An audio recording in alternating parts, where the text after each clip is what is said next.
इस सेशन में हम रेशियो एंड प्रोपोर्शन के बारे में सीखेंगे। Ratio and proportion quantity aptitude का बहुत ही इंपॉर्टेंट टॉपिक है, क्योंकि ये क्वांटिटी एप्टीट्यूड के दूसरे टॉपिक्स जैसे कि partnership, time and work, time and distance etcetera में भी यूज होता है। तो आइए समझते हैं रेशियो एंड प्रोपोर्शन के बेसिक्स के बारे में। सबसे पहले जानते हैं रेशियो का क्या मीनिंग है। ठीक है, ratio the relationship between two numbers which shows how much bigger one quantity is than other. यानी कि जो रेशियो है वो दो नंबर के बीच का रिलेशन बता रहा है कि एक नंबर दूसरे नंबर से कितना बड़ा है।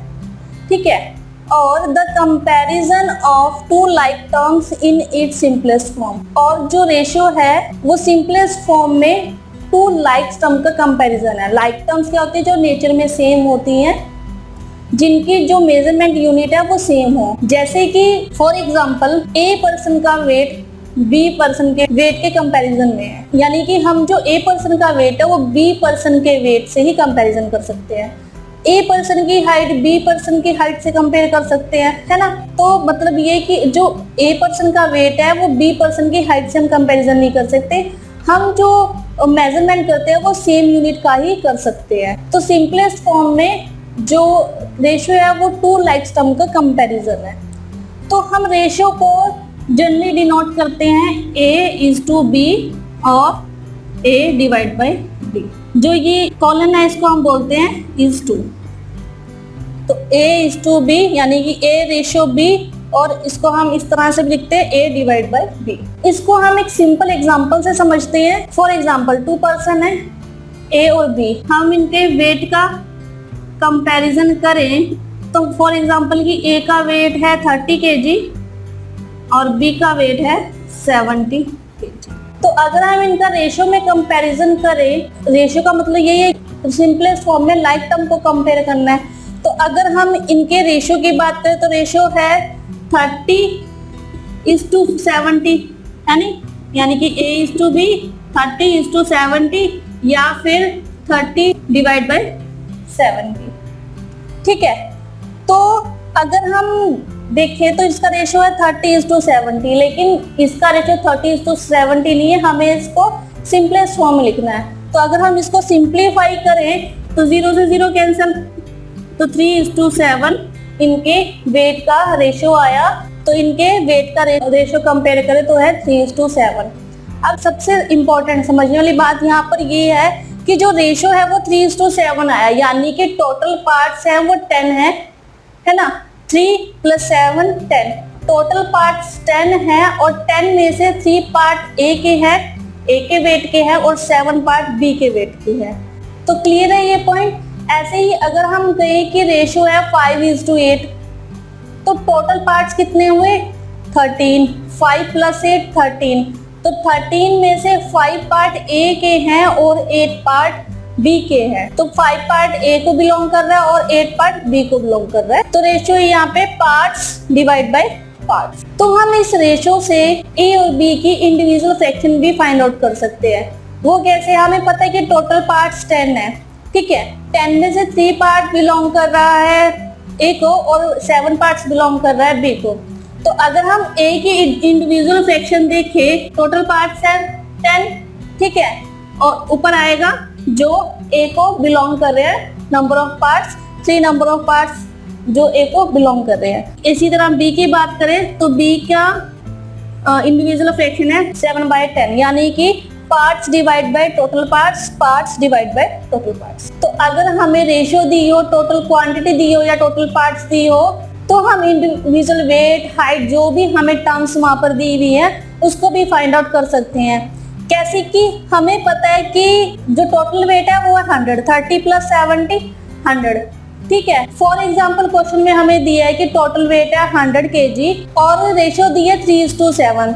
तो हमें पता है अगर A और B का टोटल वेट दी रखा है 100 kg, ठीक है, और हमें यहाँ से इंडिविजुअल वेट फाइंड आउट करना है, तो 100 kg है टोटल वेट और 3:7 दिए हो हमें उनकी रेशियो। तो हमें पता है 3 पार्ट है A के और 7 पार्ट है B के, और इनका जो टोटल पार्ट्स है यानी कि 10। तो अगर हमें इंडिविजुअल A का फाइंड आउट करना हो टोटल वेट, तो 3 डिवाइड बाय टोटल क्वांटिटी या टोटल पार्ट्स मल्टीप्लाई 100, मल्टीप्लाई 100 यानी कि मल्टीप्लाई टोटल वेट। 100 इसलिए क्योंकि यहाँ पे जो टोटल वेट है हमने उसको मल्टीप्लाई किया। तो अगर हम इसको सिंप्लीफाई करें तो 3 × 10 30 kg। अब इसी तरह से अगर हम B का वेट कैलकुलेट करें तो B के पार्ट्स है 7 और डिवाइड बाय टोटल पार्ट्स है 10 मल्टीप्लाई 100 यानी कि टोटल वेट। अगर हम इसको सिंप्लीफाई करें तो ये आएगा 70 kg। तो आपने देखा कि जो हमने यहाँ पर A और B का वेट फाइंड आउट किया है वो हमने जो पहले हमारे पास वेट था उसके इक्वल ही है। तो यानी कि जो हमने रेशो और हमें वेट दिया हुआ है, टोटल वेट दिया हुआ है क्वेश्चन में, तो हमने उससे उनका इंडिविजुअल वेट फाइंड आउट कर लिया, इंडिविजुअल क्वांटिटी फाइंड आउट कर ली, A एंड B जो भी हमें टर्म्स दी होंगी उसके अकॉर्डिंग, ठीक है। और अगर दूसरा कि हमें वेट दिया हुआ है और हमें रेशो फाइंड आउट करनी है। तो टोटली हमने यहाँ पर दो तरह की कैलकुलेशन करी, एक कि हमें टोटल वेट दिया हुआ है, हमें रेशो फाइंड आउट करनी है। दूसरा कि हमें रेशो दी हुई है, टोटल वेट दिया हुआ है और हमें इंडिविजुअल वेट फाइंड आउट करना है। तो ये था रेशो की 2 लाइक्स टर्म को हम सिंपलेस्ट फॉर्म में कंपैरिजन करते हैं। रेशो ये भी बता रहा है कि दो नंबर्स के बीच का रिलेशन क्या है, कि एक जो नंबर है वो दूसरे नंबर से कितना बड़ा है और एक या फिर एक नंबर दूसरे नंबर से कितना छोटा है। तो आप इस तरह से चाहो तो इंडिविजुअल क्वांटिटी फाइंड आउट कर लो या फिर रेशियो को फाइंड आउट कर सकते हो। अब समझते हैं कि प्रोपोर्शन का क्या मीनिंग है। तो आइए हम जानते हैं प्रोपोर्शन का क्या मीनिंग है। Proportion is an equality between 2 ratio. तो जो प्रोपोर्शन है वो 2 रेशियो के बीच इक्वालिटी है, समानता है, ठीक है। प्रोपोर्शन को हम A/B = C/D इस तरह से लिखते हैं, ठीक है, जहां पर A, B, C and D are referred as first, second, third and fourth proportional respectively. Okay, तो जो A एंड D है इसको हम एक्सट्रीम प्रोपोर्शनल कहते हैं और B एंड C को हम मीन प्रोपोर्शनल कहते हैं। कैसे? फॉर एग्जांपल हमारे पास A एंड B एक रेशियो है और C एंड D दूसरी रेशियो है, तो A and B ratio equal है C एंड D रेशियो के। तो अगर हम इसको क्रॉस मल्टीप्लाई करें तो इससे A multiply D is equal to B multiply C, जहां पे प्रोडक्ट ऑफ एक्सट्रीम इक्वल होगा प्रोडक्ट ऑफ मीन के। इसको हम एक एग्जांपल से समझते हैं कि हमारे पास वेरिएबल है कॉस्ट एंड क्वांटिटी, ठीक है। कॉस्ट एंड क्वांटिटी हमारे पास वेरिएबल है। तो हम जानते हैं कि जो कॉस्ट है वो क्वांटिटी के प्रोपोर्शनल है। क्यों?